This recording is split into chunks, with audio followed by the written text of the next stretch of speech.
Kepala Bagian Umum Pemda Kabupaten Maluku Tengah, Teddy A.H. Salampesi, secara tegas mengatakan pihaknya telah melakukan penertiban beberapa aset milik pemerintah Kabupaten Maluku Tengah sesuai dengan petunjuk BPK dan arahan dari Bupati. Kepada DMS Media Group di ruang kerjanya, Salampesi menjelaskan sampai dengan tahun 2018 ini, beberapa aset yang telah diselesaikan ditertibkan di antaranya adalah kendaraan roda 4 sebanyak 30 unit yang selama ini dipakai oleh para anggota DPRD Maluku Tengah telah ditarik seluruhnya ke Pemda Maluku Tengah. Seluruh kendaraan berupa mobil dinas yang telah ditarik akan kembali digunakan untuk tugas-tugas operasional Pemda Kabupaten Maluku Tengah. Di mana sesuai arahan dari Bupati, maka ada beberapa kepala SKPD yang belum mendapatkan mobil dinas telah diserahkan untuk digunakan termasuk juga beberapa kepala bagian. Sementara sisanya akan digunakan untuk operasional tugas-tugas kemasyarakatan pada lingkup pemerintah Kabupaten Maluku Tengah.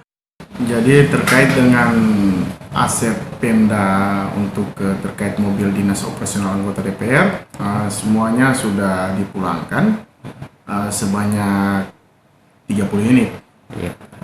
Selanjutnya nanti akan digunakan untuk operasional pendukung di dalam lingkup pemerintah daerah, seperti pimpinan SKPD yang belum memiliki kendaraan operasional dan untuk pelayanan masyarakat.